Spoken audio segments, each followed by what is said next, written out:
Bismillahir Rahmanir Rahim. Here we are going to study Surah Al Falaq, which is the second last surah of the Holy Quran. And this surah and the next surah were revealed at a time when some Jews tried to cast magical spell on Prophet Muhammad ﷺ, and some of the effects also showed on them.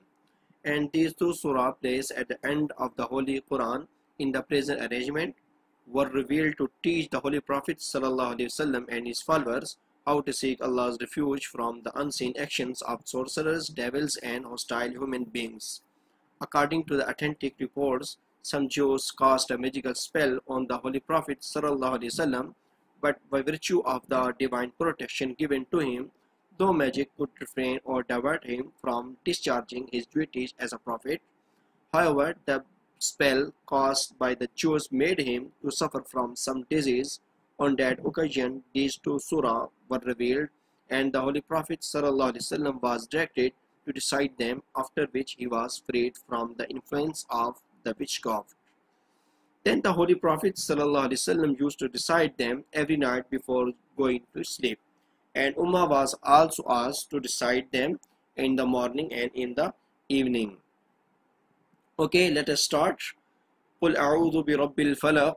Qul means you may say, A'udhu, I seek refuge, bi rabbil falaq, the Lord of daybreak, and the whole verse meaning is, say, I seek refuge with the Lord of the daybreak, min sharri ma khalaq, from the evil of everything he has created, wa min sharri ghasiqin idha waqab, and from the evil of the dark night when it penetrates.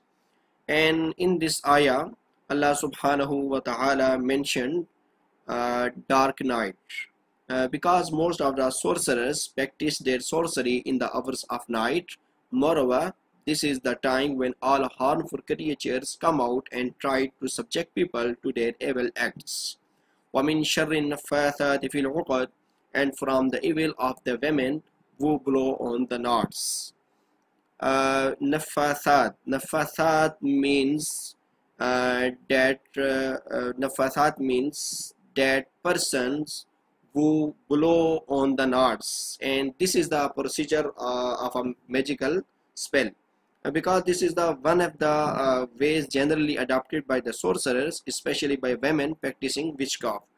Therefore, Allah subhanahu wa ta'ala mentioned an-naffathat means women or person who blows on the knots. وَمِن شَرِّ حَاسِدٍ إِذَا حَسَدٍ, and from the evil of an envier when he envies.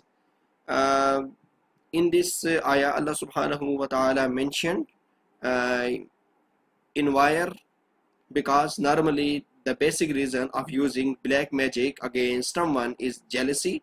In addition, jealousy may prompt the envier to affect other harms to a person.